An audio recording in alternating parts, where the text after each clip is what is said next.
Yo, what is good, ladies and gentlemen? My name is Ruffled Rowlet, and welcome back to a brand new video. Now, I am quite tired, actually, if I'm going to be frankly honest. I'm very tired. It's been a long day yesterday, but yeah, actually yesterday, guys, I uploaded a video. I don't know if you guys have seen it, but it was kind of interesting. It's like a challenge run, and I've been doing a bunch of challenge runs recently. I think in the last 2 weeks, I've done 2 of them.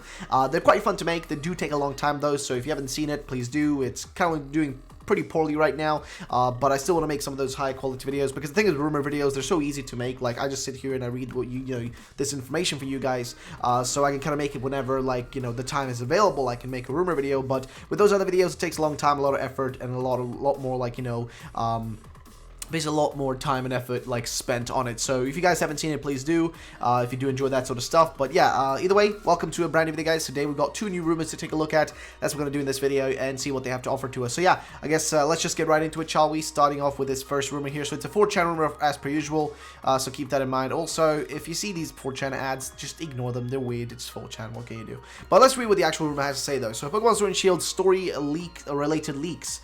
So, let's see what he talks about it. So, to give a little bit of background about myself, I do not work directly for Game Freak. I am part of a localization team. My job is to translate the game in the language of my country. I have a contract with them only for this game. I will not say which country I am from because our team is small, and this kind of things are usually easy to track. I worked on Pokemon Sun and Moon and Ultra Sun and Moon in the past. Wait a minute. I'm confused now. I'm confused, because he says here, my job is to translate the games in the language of my country. I have contract with them only for this game. That contradicts the second statement right down here. I worked on Pokemon Sun and Moon, Ultra Sun and Moon in the past. Doesn't this first statement here contradict it? I have a contract with them only for this game. Seems like a bit of an easy way out to try to say, like, oh, I've only got a contract for this game, so I don't know what's coming in the future. I only know about this game, blah, blah, blah, blah, blah, right? But then that's contradicted by saying I worked on Pokemon Sun and Moon, Ultra Sun and Moon in the past. Like, how do you only have one contract with them for this game? Wouldn't you have had, like, say, like, I have a contract for this game, like, and I've had contracts for previous games. But he makes the clear statement here, like, you know, statement dot, right, which is I have a contract with them only for this game. So I'm not sure, like, how I should interpret that. Maybe I'm interpreting it the wrong way, but it just seems very iffy. So let's continue. Given the fact that most of my work implies translating and working with text, I want to give it an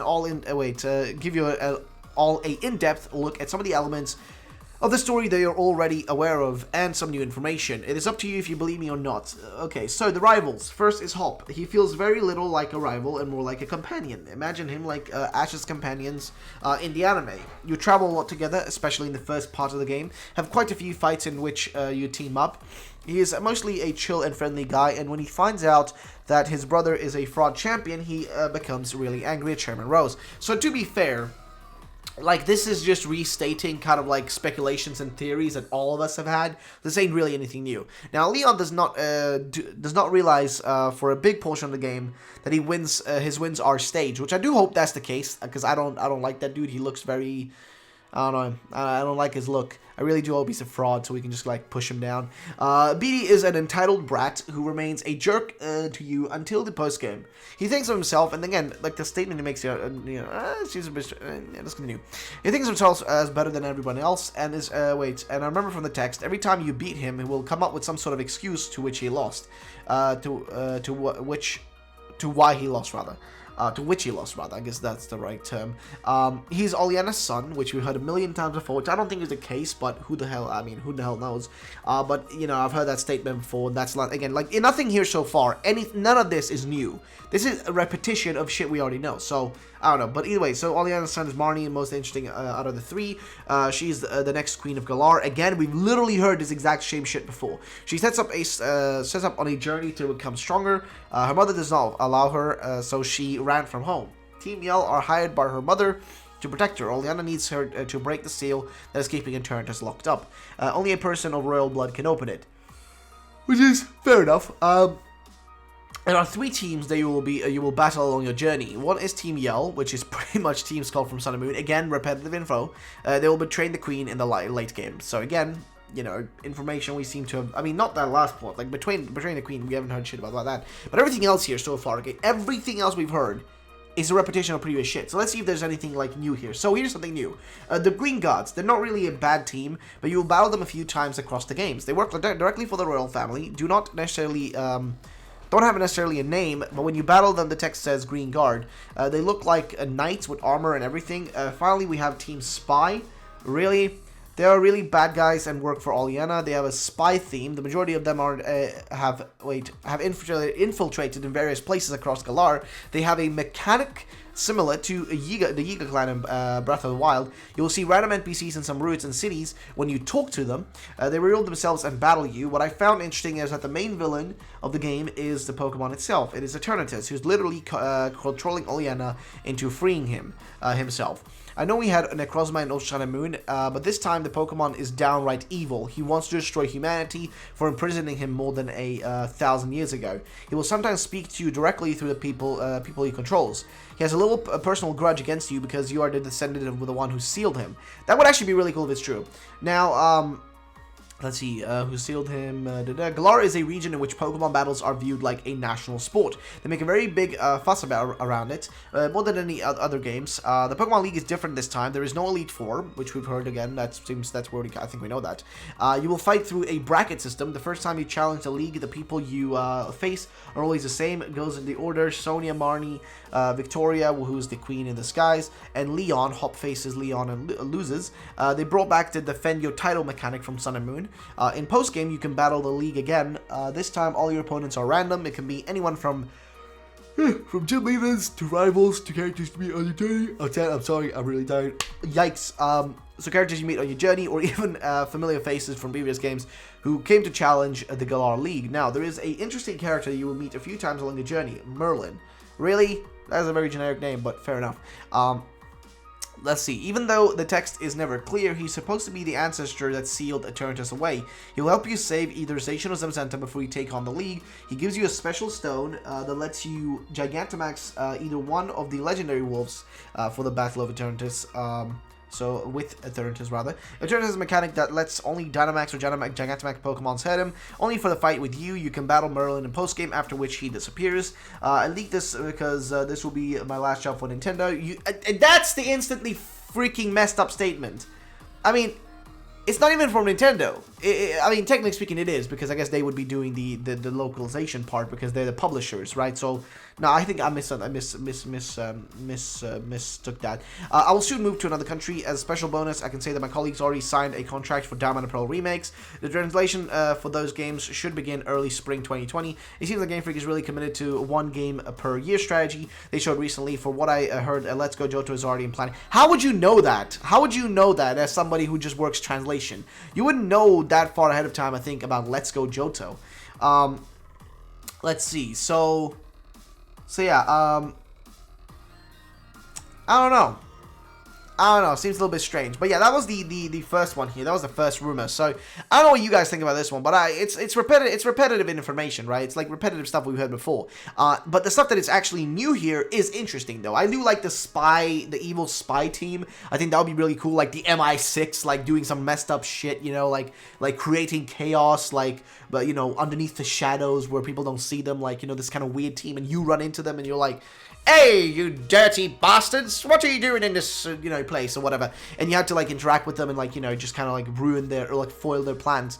Like, that actually sounds really cool. Like, that concept would be really cool. The Green Guards as well seem like a pretty genuinely, like, pretty reasonable idea as well. Doesn't seem like it's too far off, too far, you know, too far this way, too far that way. It seems like a pretty reasonable and pretty sensible approach. So, I personally think it sounds all great. Like, honestly, this sounds pretty cool for the second part. Like, the story-wise, this is a good shit, but the problem is the top of the part of this actual post, like this little top here, this is repetitive info that we've heard before, so I don't know.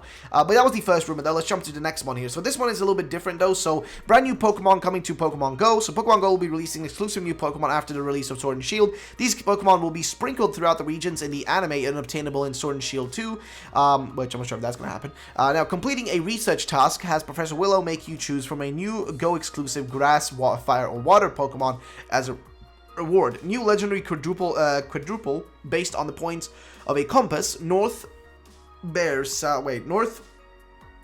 over there, I think. I actually don't know which way north is for me. So north, south, east, west will be obtainable. Whoa, did I just hit my mic? Will be obtainable throughout research tasks. A new fighting type evolution that is obtained when you have walked your Eevee 100 miles. Yikes.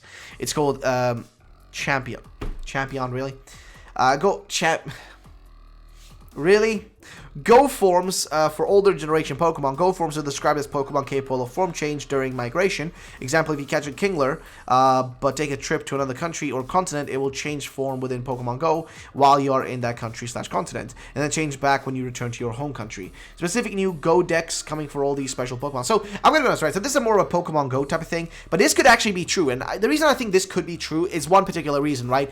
Pokemon Go makes a lot of money. Like, you gotta understand, this is all business, right? Games are business. Pokemon is business. Pokemon is a money-making machine. And Pokemon Go makes a shitload of money. Now, of course, if you look at Pokemon, the majority of the revenue does come from merchandising, the TCG, the toys, etc. Of course, that's where the majority of the stuff comes from. But you still have, like, a lot of money from the video games. Like, they make a shit ton of money as well. It's not, it's undeniable. And Pokemon Go is a money-making magnet. It is, like, it was for a long time one of the highest-grossing, like, mobile games. And it still makes millions a month. It still makes millions. I'm not sure what the, like, let's see. So, Pokemon Go revenue per month. Let's see, per day, rather. Per day. Let's see, per day. So, per day, Pokemon earnings, let's see. So do remember, this can fluctuate, but Pokemon Go earnings, let's see, Pokemon Go earnings, 2.5 million daily since trading updates. So this was since the trading update. They were making, like, that amount of money. Well, that's just an ad on that page, but they make a shit ton of money, okay? Like, Pokemon Go is a really lucrative game for, like, the Pokemon company. They make far more money from that, like, with far less, like, effort expended, you know what I mean? Because they have to spend way less money on Pokemon Go compared to the money they might need to spend for, like, a mainline game. But that isn't even true, because they on average spend $20 million on development for mainline Pokemon games. And that's, like, nothing in game development terms. Like, you might think, oh, but 20 million, that's a lot of money. No, in game development terms, that's nothing. Your average AAA game, which, by the way, Game Freak is a AAA company, you cannot deny that. They're a billion-dollar company. They literally are. And as a AAA company, they spend somewhat, like, I think the least amount of money versus the most amount of profit from this shit. So, like, the margin of, like, profitability for a mainline Pokemon game is insane. They can release one game and, in, like, the span of 5 months, make $1 billion from that one game, right? Even more than that, potentially. But, like, they make $1 billion from that one game, but they spend 20 million making it. That's, like, ludicrous. Like, ludicrous profit margin. Especially now, they can make even more money because now the Pokemon games are $15 more expensive. Right? They make even more money. Like, it's crazy. So the point I'm trying to get to is that, like, even with that development cost being pretty low, Pokemon Go is still cheaper. Like, it's still cheaper for them to develop this, because all they do with Pokemon Go is they take literally the models and the textures, everything from the freaking mainline games, and just shove it in there. That's all they do, and it's super easy. It's just a simple job. Pokemon Go is like one of the simplest games for them to make. Still, they F up here and there, but it's a very simple game for them to create. It's really not that difficult. But the biggest issue really is server costs, right? Like, keeping, like, servers running and that sort of stuff, like connections and that sort of stuff. That's, like, really the, I guess, biggest issue. But even that, once you make billions of dollars, you know what I mean? Like, that isn't even a problem. You still make such a huge profit versus, like, having to develop a new game every year, which even that's still cheap for Game Freak. But, I don't know, it's still crazy, man. It's crazy. But I think this could be reasonable. I do think this is fake in particular, though. But this actually could be the way they go down the path now, where mainline games aren't a thing to introduce new, like, you know, new things anymore, but rather the next thing to introduce, like, shit that's brand new. Like, sure, we've had Pokemon spin-offs in the past where they introduced, like, maybe 1 or 2 brand new Pokemon from it, like Meltan, Melmetal were introduced through Pokemon Go, right? But it's never been the case where starters and, like, legendaries and, like, you know, several different Pokemon and forms and shit, you know, like, maybe forms have been, but, like, you know, like, like this level, like, where they even have starters and shit separate, like, brand new Pokemon being introduced, that's never really been the case. So I do wonder if that could be true. I mean, we'll have to see. Pokemon Go is like, it's really big still, it's making a lot of money, so who knows. But yeah, ladies and gentlemen, that's going to be the end of the video. If you guys did enjoy, drop a like down below. Thank you so much for watching. Have a great day, and bye-bye, ladies and gentlemen.